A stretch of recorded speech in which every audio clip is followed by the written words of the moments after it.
Hey everyone, it's me HawkeyeG, and I'm here with another video for you. This time, it's a campaign army composition guide for the Dwarfs. This means I'll be giving some examples of good army compositions to use at different stages of the campaign, and then afterwards giving some demonstration battles to show these armies in use. We're building these armies and showing these demonstrations on very hard battle difficulty, so they'll work well on anything below that too. And they're set up to be accessible no matter which faction you're playing or which lord is leading the army. Since these videos are a little longer, I'll keep the introduction short. We'll talk about details as they come up, but for now, let's get right into it.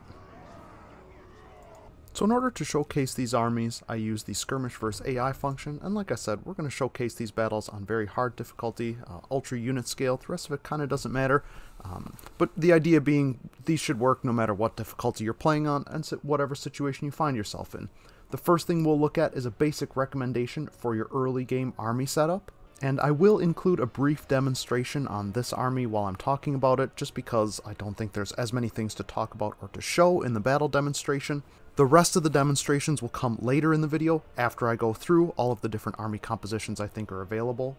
In the earliest stages of the game, all we really need to worry about is getting your barracks leveled up, and we're going to want to just get a nice balance of dwarf warriors and quarrelers. These are going to be the backbone of our army to start, and they're basic but very effective units. Just to show the enemy army quick, we're going up against a pretty basic greenskins army. I've added an Arachnarok spider and a goblin wolf chariots to give us a little bit of threat. We always start the game with some specialty units, and so does the enemy, so I'd like to see how those shape up and prove that we can overcome that, even if it looks like a scary obstacle. The idea here is pretty similar to any other starting army for forces with good ranged infantry. You've got a solid melee front line with high melee defense in order to hold the line against the enemy.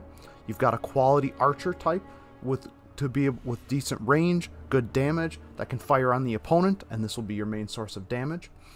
Most dwarf legendary lords start with some sort of specialty units in their army, and once we've set up a basic defensive formation, the rest of the battle is about using those specialty units to maximize our value while not altering our formation too greatly.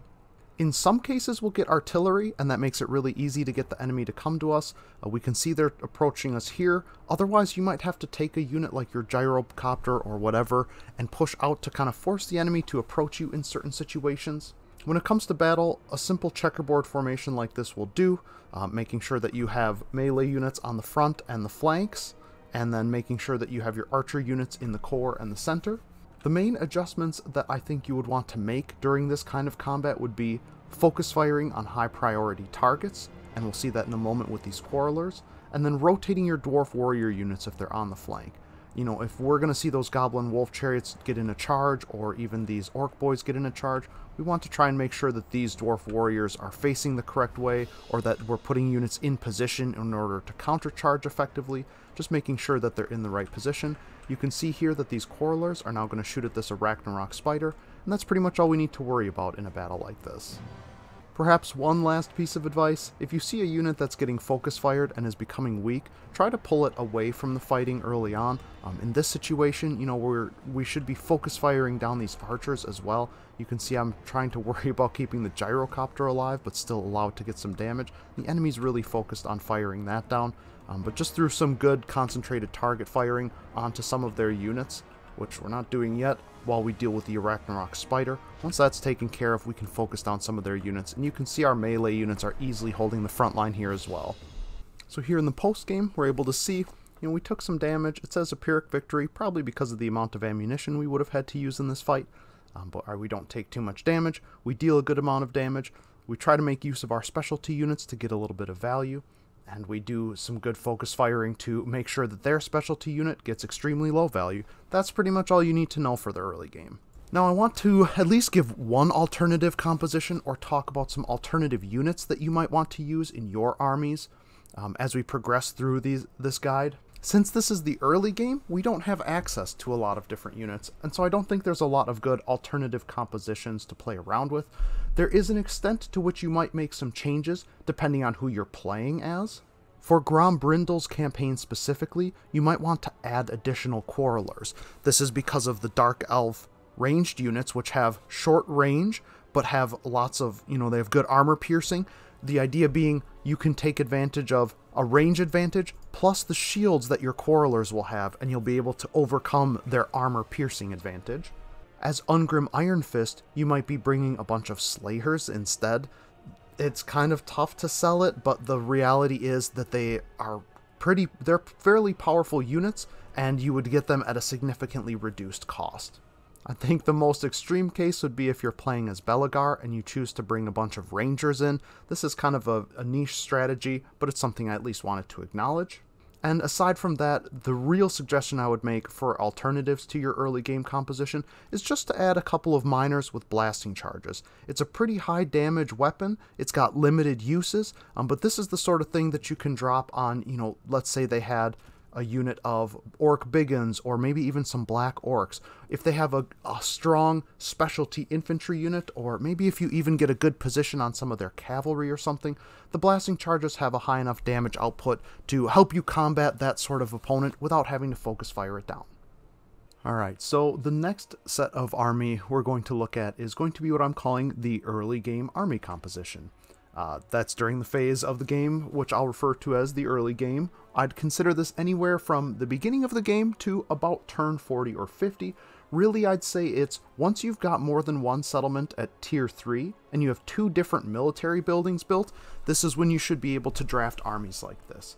At that point, you want to make some upgrades to your army, and I believe there are a couple of really important pieces. The first piece is the Iron Drake. These are an army piece that will do massive damage to enemy infantry units. In general, their damage output is very high against whatever their target may be, but as a trade-off, they're more vulnerable to damage. I know they have a lot of armor, but they're very likely to be targeted by the enemy, and the fact that they have a low model count means that every death is significant.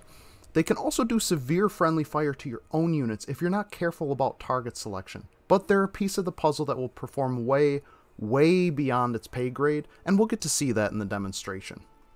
The other piece is the Grudge Thrower. They're a pretty good anti-infantry tool. They're not quite as good as they used to be. We can kind of see it here. If you're playing on very hard battle difficulty, the AI will try to dodge your projectiles whenever they come in. But they are still extremely powerful as a siege tool. Taking out walls and enemy towers with these has a lot of value in the few sieges that you will face. They also have the utility of forcing the enemy to attack into your forces. With their long range, they're going to be able to fire at enemies far away, and the enemy, even on defense, won't be able to just sit and take damage. They will be prompted to attack you instead, and quite frankly, they'll still do a good amount of damage, even with the enemies dodging. Ooh, there's a good hit. Oh, another one. Now there's one more piece I'm sure you've noticed that I haven't mentioned, and this is the Thunderer. This is a staple unit for us from now through until the end of the game and beyond.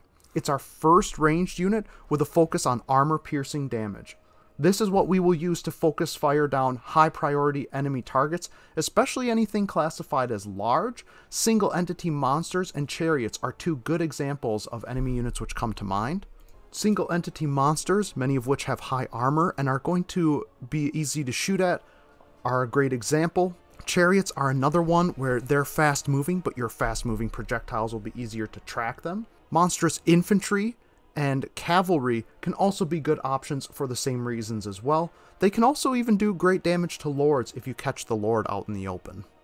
The reason that I don't say that this is one of the 2 necessary pieces at this stage is just because they aren't really necessary. That doesn't mean they aren't good. Like I said, this is a unit we'll keep in the army forever, and I definitely think they're worth bringing even at this stage, but they're a little more expensive than the Quarreler, and they're a little bit harder to use. The thing about the Thunderer, as we can see here, is they're going to need line of sight to fire on their targets.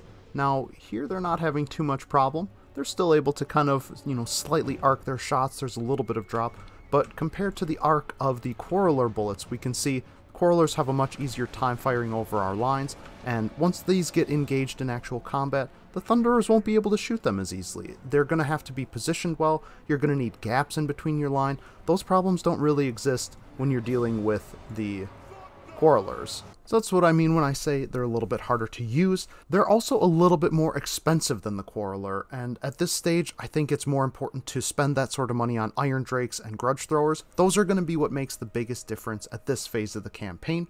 I absolutely think you want as many as you are willing and able to take when it comes to Thunderers, but I'm just saying that I think it's okay to skip them in the early game. Just keep them in mind because they'll be showing up again for sure. I also want to talk about Lord selection real quick. You can see I've got a Rune Lord and a Runesmith Hero. I bring the Runesmith Hero for this early game because at Tier 3, the Runesmith building will increase your capacity for Runesmiths, whereas the other two buildings which would unlock hero recruitment won't increase your capacity. So you should be trying to fill your army with Runesmiths. In addition, they get access to the Rune of Wrath and Ruin, which is a powerful damage spell, on top of other good spells that would be useful to have, but especially the Rune of Wrath and Ruin. It's the same reason why we bring a Rune Lord. Now we have two characters which have a massive explosion ability and can also activate some buffs to help protect your Quarrelers from being shot by enemy archer units, or help your Dwarf warriors perform better in melee. So these are the kinds of things that we want to be looking for. This is something I think is valuable to have in your early game composition as well. If you're looking for some alternatives here in the early game armies, I think there's a few things we can talk about. Adding Longbeards to your army, I mean, these are just a straight upgrade over the Dwarf Warriors. They're going to be great in all aspects. Again, the problem is just cost. I find that Dwarf Warriors will perform well enough in the early game, and that we don't need to upgrade to Longbeards. If you have the funding for it, and you feel like you want to do it, I say go for it. But I think that there's more important priorities. Another option we might see is the cannons. I think that these can be a bit of a tough sell at times. I actually like to bring cannons, but I just don't think that they're necessary, and it's kind of an extra piece that you have to figure out and manage during the battle when we already have enough other pieces. It's good to bring, and this will be even more effective in sieges than the Grudge Throwers will, but I think it's lower priority than Grudge Throwers or Iron Drakes. I've also neglected to mention that Grudge Throwers can be equipped with various special runes. Well, all of your artillery can, but one of the runes you can equip for Grudge Throwers gives them homing missiles, which means that their low accuracy can be easily made up for. The last piece I'm going to put in here is Slayers. I think that these are nice to have to keep in towards the rear or on the flanks. They'll help protect your artillery. Obviously, these are going to be most effective against cavalry charges or chariot flanks, which are what you're going to be most vulnerable to when playing as the Dwarfs. Even if you're going up against the vampire counts or something, and they're coming at you with the Vargeist, the flying large bat units, there's a lot of situations where Slayers can kind of help protect things in the backline. You don't even need to make the building to get this unit in here, because you can just get them from the Regiment of Renown, since they're slowly added to a global pool over time. So the next composition we're going to look at then is going to be kind of a Tier 2 mid-game composition. This is going to be anywhere from turn 50 to about 100, but basically the idea is you would get here when you have a Tier 4 capital and potentially 3 different military buildings, though we might not need them here. At this point, I've put all the heroes into the army, but I think that you might not have a Thane at this point, just because the building to increase the capacity for them is kind of rare, or a lower priority to get. As far as your melee infantry, we definitely want to have upgraded to Longbeards by this time. You probably would have access to Iron Breakers, but again, it's kind of a cost effectiveness and balance ratio. There's other things that we want to invest in. I don't have any Quarrelers in here anymore. I don't really recommend them. I don't think you need them. Past a certain point in the game, like, sure, are they going to trade efficiently against something like, Warhounds or whatever? Fine, but you want the Thunderers. They're going to have the same firing rate. They're going to have better armor piercing, and the problems won't be unarmored enemies. It'll be heavily armored enemies. We still have the Iron Drakes. We could replace them with flame cannons at this point, but I usually find that that's not really that necessary, or maybe not beneficial. It's more important to get your Thunderers converted, like your Quarrelers converted into Thunderers at this stage. We also have some new artillery that we unlock at Tier 4, and that is the Organ Guns. These are going to be one of your best units, or at least a most important piece. They have good range, they have really good armor-piercing missile strength. Because they fire similar to cannons, they have high projectile speed. They do require line of sight, but they also have pretty good accuracy. So this is the kind of thing thing the AI isn't going to dodge. It's going to work on everything. This is kind of your multi-purpose unit, whether you are firing at armored monstrous infantry or single entity monsters or even heavily armored melee infantry. This is going to work on all of those things. So these are what I think are important to have here in the mix. We're going to have some upgrades on our lord and heroes as well. Like by this point you should have some, and you definitely want the master engineer. The ability to restore ammo in the middle of a fight, especially in the bigger and more drawn out battles that you can have in campaign, this is going to be really useful. Ammunition also weighs into your balance of power calculation, so restoring your ammo back to full also increases your balance of power and gives you a theoretical advantage according to the calculations. Ballistics calibration increases the reload rate and the accuracy. This is great to use on your artillery during the initial volley, and if you do that, it doesn't always recharge by the time, you know, the enemies will get into range of your Thunderers and Iron Drakes, but it's something that you can use throughout the battle. So we've got some useful tools here, and we'll showcase that battle a little bit later but I want to talk through the compositions first. So this is what I see as kind of a standard composition. This time I definitely would include some Slayers at this stage of the game. I brought Giant Slayers. Like, you are definitely going to face enemies that have monstrous units in their army no matter what, and if they aren't flanking you with those units, then it's really easy for the Giant Slayers to penetrate through the front line. I actually don't think there would be a problem if you brought 2 of these and just kept these as your rear flank guards and had the rest of the Longbeards sit up front. Now, as an alternative to this, I want to talk about a couple of other units. We do have the Iron Drakes with Trollhammer torpedoes. It's not a unit that I personally like to use very often, but it does have some good value, and let me show you why. So much like our discussion about Thunderers and Quarrelers, one of the things that came up a lot was line of sight, how the arcing of their bullets is important. Now, if you look closely, we can see from these projectile trails, Iron Drakes with Trollhammer torpedoes actually have a pretty decent arc to their shot. I'm going to get down a little lower and see if we can catch more of it on the second volley here. But they just have better arcing to their shots. This is a unit that, unlike Thunderers, can still reliably fire over, at, like you can see, yeah, here we go. Perfect, perfect. Exactly what I'm talking about. These units can actively fire over your front lines. So now that we've seen that, right, we got a really good demonstration of their ability to actually arc shots even at close range.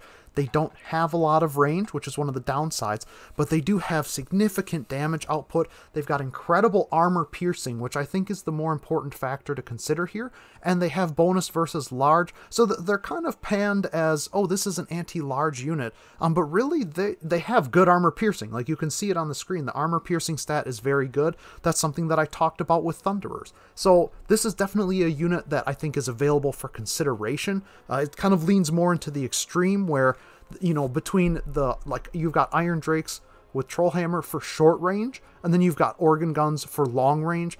I like to have the Thunderers as kind of a mid-range, more multi-purpose unit, but this is a better focused unit, and so that's kind of where its strength lies. I've also got gyro bombers here, because, and again, this is leaning more into the specialized focus of the type of unit. Now, gyro bombers have some cute stats and everything. You know, I think that it's a little bit misleading how much it looks like they do, like a 1.1k. You know, it's not really what they're going to do, but what they're really useful for is this. They have this ability here, the gyrocopter bomb, that you can use to really decimate infantry. So, like we talked about before, we've got the Trollhammer torpedo Iron Drakes, which, you know, yeah, they have anti-large. I don't know if it specifically needs to be anti-large, but because they can arc their shots, they're really high damage output, and they're smaller, like a smaller unit size, it's easier to fit them into your army and to be able to land hits successfully against some of those more dangerous single entity monsters. Whereas with these gyro bombers, you can use them to drop bombs on your enemy infantry lines and do a decent job of weakening them. I should have shown a little preview of that post-game after testing them, but they both had 6,000 damage dealt, and I did not use them at their highest efficiency. I didn't use up all their ammo. What we'll see from the Tier 1 unit demo, a lot of our units kind of cap out at about 8,000 damage. So for these to get 6,000 damage right off the bat like that, really useful. These are a unit that also greatly benefits from the Master Engineer's restock ability, because they tend to go through their ammunition very fast. I know that this seems to have really high missile strength, 8 shots per volley, 5-second reload time. Like, they shoot fast, so they go through their ammo fast. It looks like it should do a ton of damage, but they're not very accurate. They are good if you're shooting into a pile of like moderately to high armored infantry, so they can be useful for that. But so the idea is here, like I said, Trollhammer torpedoes, kind of good for anti-large, and they bring the armor piercing. Gyro bomber have the bombs and can be good for anti-infantry. So these options are a little bit more specialized. The gyro bomber specifically might take a little bit more micromanagement and more work, but they are worth mentioning here, or at least I think worth bringing up and worth your consideration. Now, when we're talking about late game armies, I'm basically assuming that you have, access to whatever kind of recruitment. Your capital is at tier 5, and probably other provinces are approaching tier 5. You have all the buildings built. You can recruit whatever you want, and presumably you have the income to maintain those things as well. So we've got another couple of little upgrades here. I still have a few Thunderers. Like I said, these are kind of, your all-purpose armor-piercing units. They'll be able to assist in whatever the target may be, whether that's the single entity monster attacking your front lines, or the cavalry going on the flanks, or even, the black orcs that are trying to penetrate your front lines. If you put these in the right position, they can help with all of those things. We're upgrading from Longbeards to Ironbreakers. This is an incredibly powerful unit. It's one of the best units in the game. I don't know, I love them. I actually almost never end up using them in my own campaigns for a variety of reasons, but I recommend them. Like, this is what your ideal end game should look like. We still are going to bring a Giant Slayer, or maybe 2, because we're bringing lots of artillery. We want to have this unit available to, again, help protect on the flanks. Like, our Ironbreakers are slow moving, and we don't want to move these units. We want them to sit in place. Our artillery units, they are artillery units. We want them firing at all times. We don't want them moving around. So it's useful to have something like Giant Slayers to protect them, even if you just want to use an extra couple Ironbreakers and then just plant them in the back and have them wait. I think that's fine as well. But so far I've found it valuable to have a Giant Slayer or 2, and they're pretty easy to replenish through that recruitment pool. Then of course we've added flame cannons here. I really like flame cannons. They're kind of an expensive unit, but they're just as cost effective as Iron Drakes. They should get you double the damage value in every battle that an Iron Drake could provide for you. So I like to bring them. We have a really solid anti-infantry tool here. This is going to help us deal with those sorts of problems really easily. It'll deal lots of damage. Organ guns, kind of a multi-purpose tool like we talked about. We're still keeping those as they're still going to be very effective. And that pretty much covers everything. Now you'll note that I have a gyrocopter in here, and this is more to make a note of possibility, because we don't have anything that can outrange enemy artillery. The organ guns at 300, the flame cannons at 230, even our grudge thrower has 440 range, and the cannon also has 440 range. Enemy artillery, especially, we could be talking about a goblin doom diver, or we could be talking about a Plague Claw catapult from the Skaven, for example. Those will heavily outrange us. In that case, we might want a gyrocopter in order to gun them down.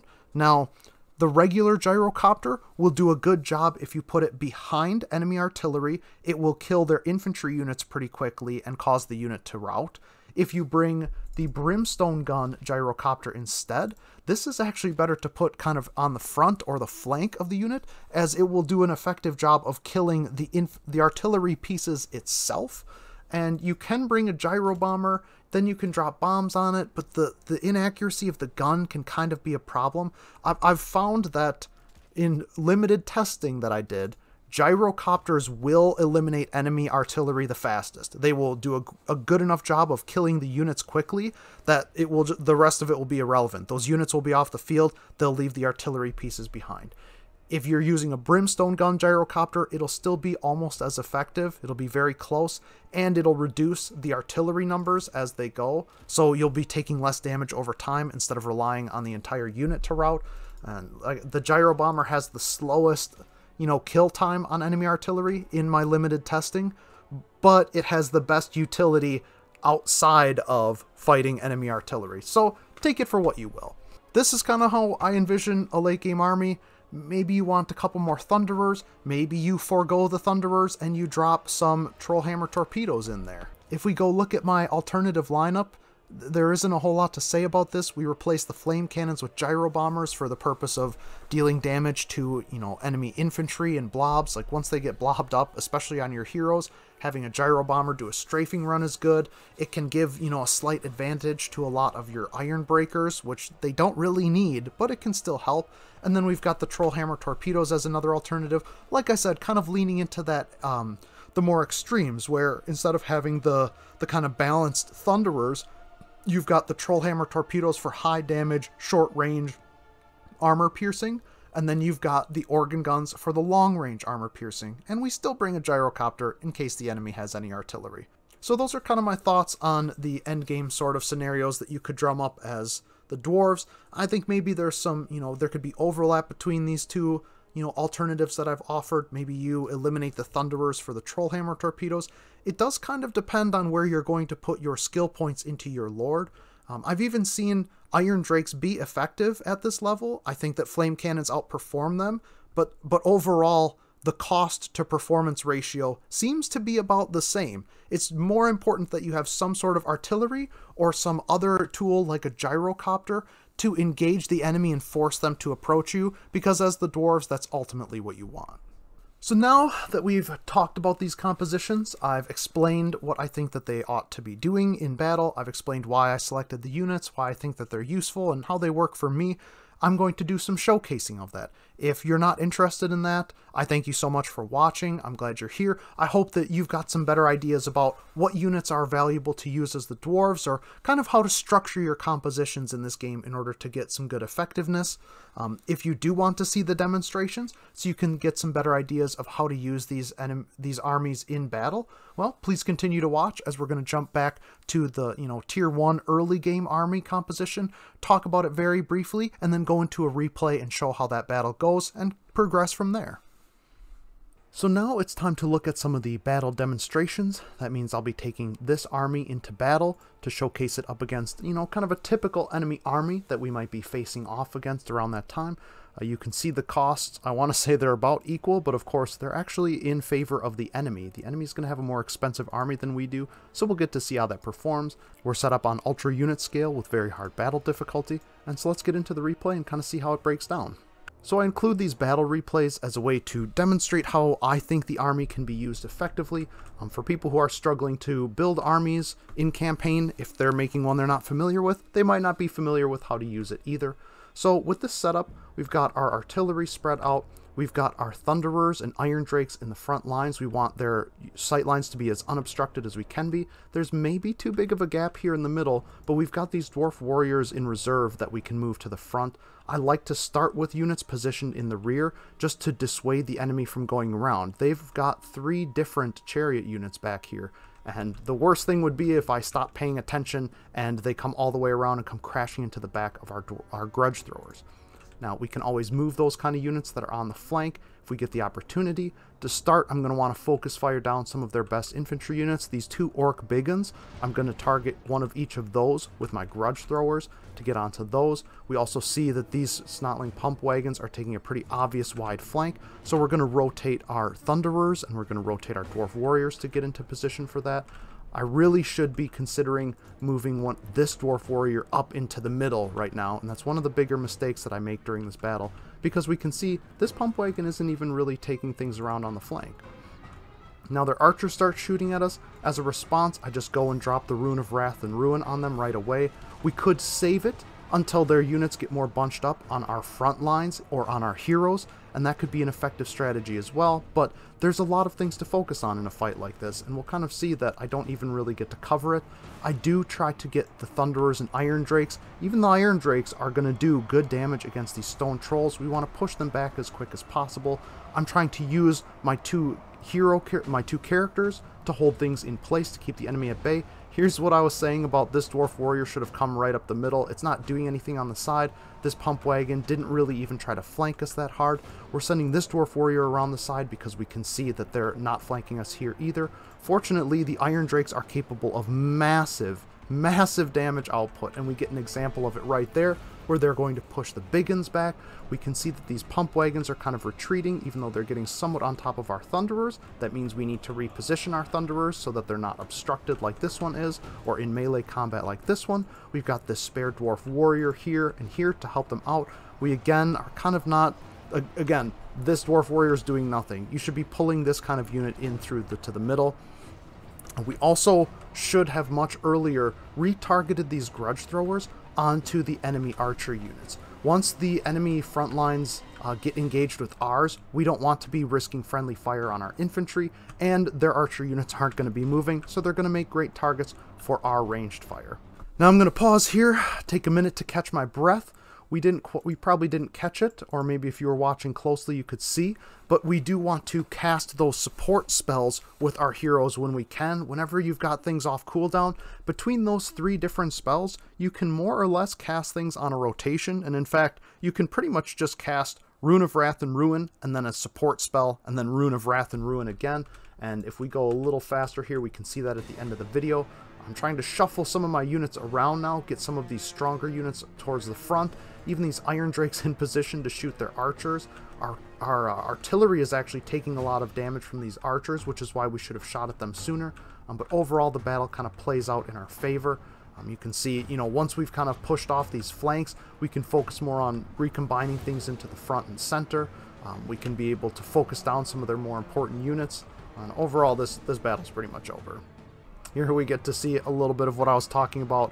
Thunderers can really easily focus down a hero unit if they're out in the open. They're going to be able to do quite a bit of damage pretty easily. We missed a bit of the first volley there. Here comes the second volley. A little bit far away, so it's harder to land the hits, but hopefully the point comes across. And despite the fact that it says Pyrrhic victory, we took pretty minimal damage. Our Grudge Throwers took a lot of damage from their ranged units. A takeaway from this is once the enemy units are engaged, if you're not playing on Legendary Campaign with Battle Realism enabled, pause your game, retarget your artillery onto the enemy archers. But otherwise, our heroes took a lot of damage, but we use them as a really effective tool to hold the enemy in place. And keep in mind that these heroes in this battle have no equipment and no runes attached to them, which in a normal Dwarf campaign, you'd be able to get some basic equipment and some basic melee defense buffs and ward saves from the character runes you could equip on them.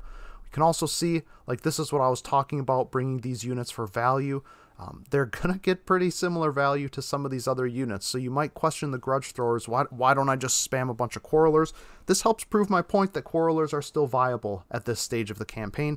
However, these still have purpose in, like, siege battles that can do things that Quarrelers can't. They can output all sorts of damage like that, and we can see we get immense value on those Iron Drakes. We got to see how even an undefended Thunderer unit can survive with Iron Drake support from an attack from some Orc boys or some big guns, and our front line seems to have held out pretty well also. Hopefully, in general, that makes sense, gives you some good ideas on how to structure a formation and how to use an army like this effectively in battle. Alright, so now we're looking back at this Tier 2 army, your mid-game army. I think that this is a pretty strong and solid one overall. We're going to be going up against the Greenskins again. We're going to be bringing a lot of stronger troops this time. We've upgraded a lot of their melee infantry. We've upgraded some of their archers to fanatics, which have the spinning loons ability. That's really obnoxious and does damage. They've got some better cavalry. They've got an additional hero. They still have the spider, and they're bringing some giants. They've got stone trolls.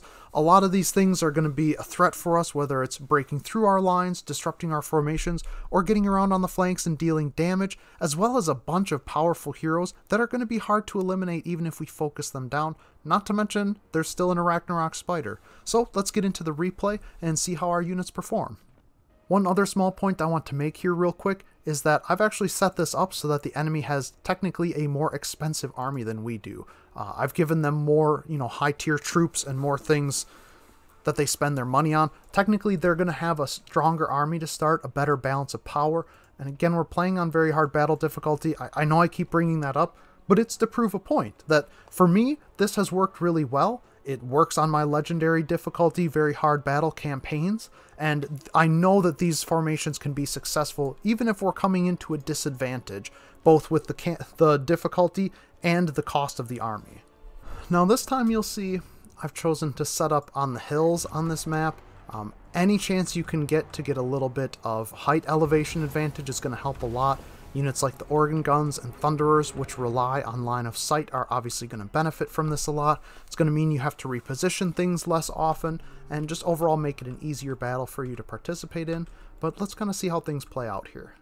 Now, they start by overextending on this flank a little bit, and so we target the organ guns on them because we'll be able to get a couple of free shots before these other units get too deep into range. You can see just the kind of immense damage you can get from that. We've got the Thunderers in position as well. We've got the Giant Slayers on this flank ready to intercept them, and so that altogether is going to kind of combo nicely.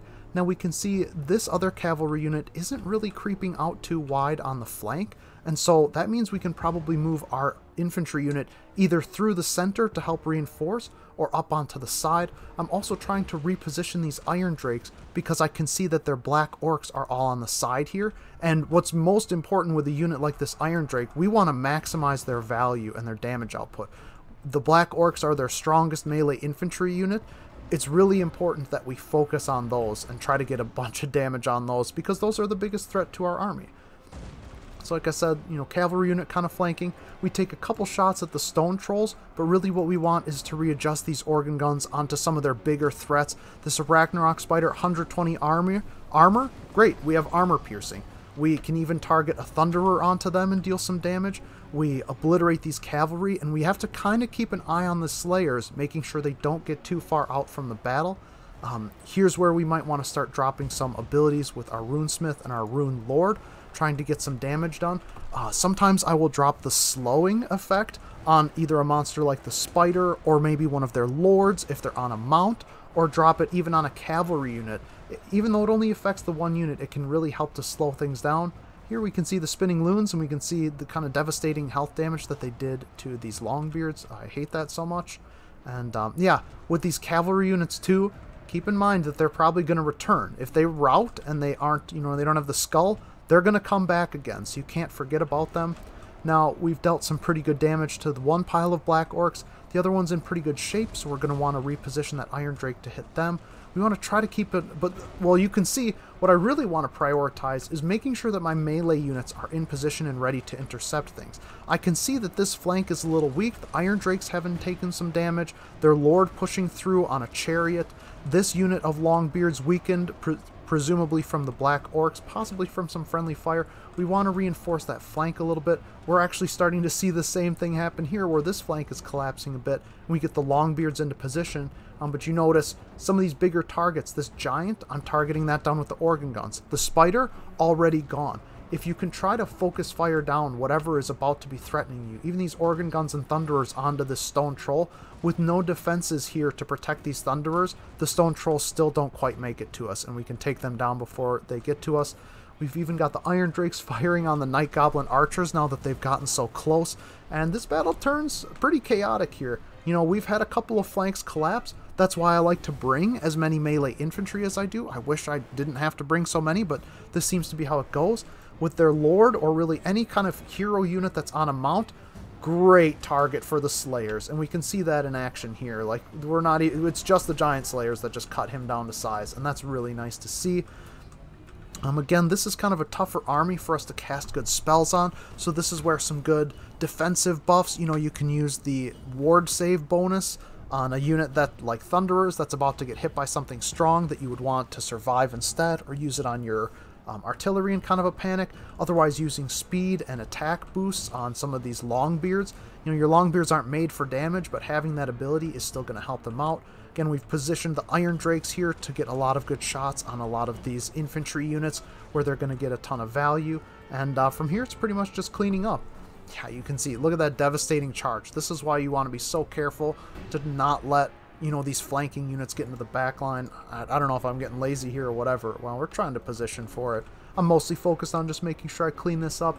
We've got a lot of units at somewhat low health, but trying to make sure that they survive. At a certain point, you might just position your artillery to face forward and leave them on fire at will and let them go. Some cases you might want to turn off fire at will. You'll see me do that with the flame cannons in the next tier. There's a certain point where the battle gets chaotic enough that you want to be picking your targets with the artillery and making sure that they're not just firing into the backs of your own units because they think they have an opportunity. But with that being said, the battle is over. We haven't quite killed off their lord, but we took a lot of damage. But overall, I'm pretty satisfied with the outcome of this battle. Again, this is a kind of hectic one. And maybe if we had specialized out of Thunderers or something, like maybe it could have gone a little better. But overall, I'm pretty happy with those results. You can see at this phase of the game too, like your melee units will really get torn up. Like they really will take a lot of damage. Having good research and Lord stat points is going to help offset that a lot. And here you can see why we need it. A lot of our ranged and artillery units didn't take so much damage, but you could also see this organ gun was fine until the very end. The Lord got in there for a very short period of time and did a lot of damage. That's why it's important for us to shuffle around our melee infantry to try and preemptively like plug any gaps in our line. We really don't want any of our ranged units engaging in combat. Now you can see some of these units can really get some pretty crazy damage value if they're in the right position. This Iron Drake, very positioning dependent, very high risk of friendly fire, but very good value when it comes down to it. Now the last battle that we're going to do a demonstration of here is going to be our late game army. We kind of assume, any upgrades on these hero characters pretty much all unlocked. Take whatever you want, whatever you can get. We've got high tier artillery, we've got iron breakers, and we're really going to see the power and the strength of the iron breaker in this video. Even for me, it was a good reminder of how good they are. We're at a bit of a cost disadvantage. They've used more of their available funds, so I want you to keep that in mind as well. I'm trying to prove a bit of a point here about performance. So, of course, they've got an Orc War Boss. He's fully decked out. They've got multiple heroes. The Orc Shaman with all his abilities unlocked. Black Orc Big Boss, who I left on foot because that makes him harder to hit, and he can get into the lines and deal some damage. We've got a ton of Black Orcs, like fully upgraded infantry. Still have some of the archers with Fanatics because they can even focus fire down our artillery for a lot of damage. The Stone Trolls, which are more for disrupting the lines. We got one giant, but now we're replacing one giant with a rogue idol. A really strong unit, really hard to take down, immense health pool on top of all these other threats. And we're bringing in a cheeky Doom Diver catapults so I can try to demonstrate what the purpose of bringing this gyrocopter in this army is for. And you can kind of make your own judgment based off of whether you think that that is valuable or whether it's better to just focus your army on one thing and not get too sidetracked. So let's get into the video and see how this one plays out. Once again, we're set up on the hill. I tried to form a little bit tighter of a box because I don't want all of this artillery spread out super widely here. That'll be a bit of a problem. We're actually really lucky that flame cannon didn't get killed by that attack. And, the other thing here, one of the big vulnerabilities of the copter units or the gyro units is if the enemy has flying units, they will be very vulnerable to that. So something to keep in mind for your strategies, going up against perhaps the vampire counts, orcs with some of their lords. There's other factions that we could mention as well, but those are the ones that come to mind, at least off the top of my head. You got to be careful about your gyro units. They can be really powerful against enemies that don't really have a response to your flying units, but they can be very vulnerable to enemies that do have a response. Now, here once again, we've kind of positioned well, and for whatever reason, we've baited out an easy attack, so we're going to get this Goblin Big Boss kill for free. You can see 2 Thunderers and an Organ Gun are going to just absolutely obliterate that. We're still going to try to lock it in place because I don't want it to, actually reach my front lines here. Yeah, and there's a great example. Flame Cannon just hits the Thunderers right in the back. There's a reason you should take these off of fire at will for situations like this. And we're just going to kind of let him crash into the Iron Breakers because there's no chance they do anything. That weakness causes them to panic and send in the Orcs, so we get a really easy start here as well. This also is nice because this frees up the Giant Slayers for some of the more scary units that we'll be facing in a short period of time here. Now you see we've got the Doom Diver catapults targeted on our Thunderers. That kind of sucks. We don't want that, but there's nothing you can do about it except send a gyrocopter into their back line. If you hold shift, you can drag a line, and that tells your unit to path along that line, so that can be really useful. Now, we again have the organ guns focus firing on some of their heavier targets, taking down the Arachnarok Spider because I believe that's feasible to do with the limited period of time. I'm actually going to take some shots at their Lord to try and soften him up. We've got the gyrocopter in position, so we can forget about it for a little bit. And this is where the flame cannons want to target the black orcs, just like we saw before with the repositioning of the iron drakes. I mean, look at this damage that these black orcs have taken, and because of the AI artillery dodging, it's almost keeping them out of the battle to a certain extent. So we've got a lot of things to watch for. It's a battle that becomes kind of difficult. We can see that there's these orc boar boys sneaking on the flank, but again, the slowing ability from the runesmith buys us a lot of time to try and track that unit and reposition for it. We see that their lord is weakened, so it's a great time to target him down. We've still got the organ guns on the Ragnarok spider. Eliminating that removes it from their balance of power. We're trying to get these iron breakers to chase these orc boar boy biggins, but of course I forget to take them off of melee mode, so they're just looking to throw demo charges right now, but we'll be able to counteract that. Meanwhile, their lord is weak, a good opportunity for some target firing from some of our ranged units, and this is where those thunderers can be really nice. Like, this is where I like the, yeah, dead. They're really good at being able to kind of fire from whatever position they need to be in. We're trying to protect our artillery here. From here, we're going to want to try and refocus these organ guns onto something more meaningful. They do still have a rogue idol here in the center of our stuff. We also had this Night Goblin Archer chase our gyrocopters back here. So you can see this attack isn't actually going to pan out. The gyrocopters are not going to be able to kill the Doom Diver catapults. This is where maybe a Brimstone gun gyrocopter would have been better, because it should have killed 1 or 2 artillery pieces by now. We're not quite going to be able to keep the gyrocopter in there long enough to do the damage. It only has the 2 bombs that it can drop, which is not going to be enough to eliminate these Night Goblin Archers, so it's a bit of a nuisance. But meanwhile, we've got the Giant Slayers on the Rogue Idol. We've got a bunch of units focus firing it. That massive health pool doesn't count for much if it can go down like that. We've got flame cannons, maybe a bit of risk of friendly fire here, but taking out these black orcs is going to be useful for us. We could probably realign some of these units to fire on something like the Night Goblin Archers, but overall, while I've kind of been speaking about things happening in the distance, we've just got general cleanup here. We can see the Iron Breakers, you know, stand strong. They can deal a lot of damage. They'll hold the line for a really long time, while we use things like the organ guns and the thunderers to focus fire down priority targets. The Rogue Idol is gone. The Ragnarok spider is gone, and all we have left is to focus fire down this giant, and that's going to be another significant source of their damage gone. This is also a good point in time to take these flame cannons off of fire at will, because we saw some friendly fire happen. Making sure that we target them specifically onto something like a Night Goblin Archer in the open, or some black orcs that are in transition is a good opportunity. Yeah, and meanwhile, again, another great reminder how important it is to try and keep something in position or available, or at least how big of a threat cavalry can be to a dwarf army. Despite how weakened this unit was and how few of their units left, one charge into the flame cannons was utterly devastating. As we brought the gyrocopter back, we get some shots in and drop bombs on the Night Goblin Archers. That weakens them enough to rout them, in combination from probably some Thunderers or a flame cannon shot or 2. We pull the gyrocopters back to safety. We pull some other units into our backline for safety. We still have enough Iron Breakers to hold the front line, and that brings us to victory. Again, another bloody battle. Damage on our heroes. Ideally, the damage to our heroes would be reduced with the items they'd have equipped. Damage to the Iron Breakers, but they definitely are surviving a little better than from the other battle. Here's where we can see, however, some of the damage that gets onto, you know, our missile infantry units, our artillery, how easy it is for them to take damage. Here too, we can see some of the value that these can produce. Now, this one flame cannon didn't get a lot of value, unfortunately, so maybe that's a case against them. This one with a ton of kills and value, definitely, in my opinion, a case for it. It seems to be that whether you go flame cannons or iron drakes is a bit of a personal preference choice, or maybe it's just more of a feeling. Whatever you feel works best for you is what you should go with. But in the meantime, we've successfully overcome this battle, again keeping in mind that we are at a financial disadvantage in this one, and it says Pyrrhic victory, but our army is at, you know, still 2/3 of its strength, I would say. That's a pretty solid outcome to me. So with that being said, that covers everything I wanted to for this guide.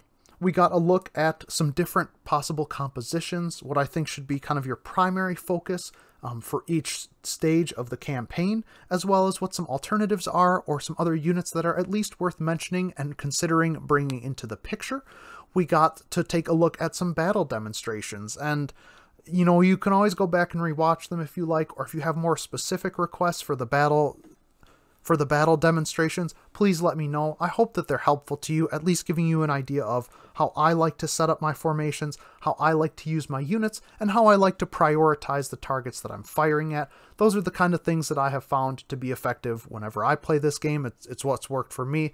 Even in that end game battle where we're, outnumbered, or we're, outspent financially, not by a large margin, but we're still able to pull quite a significant victory out of that battle, even playing on very hard battle difficulty. So those are the things that I think are useful to know. This is how I play Dwarves. Those are the kinds of rules that I think that you ought to follow, or at least should be helpful to you when you're trying to design armies of your own in order to succeed at this campaign.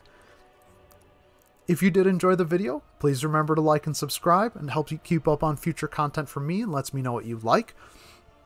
If you have any further questions about this video or any other topics, please feel free to leave them in the comments section below.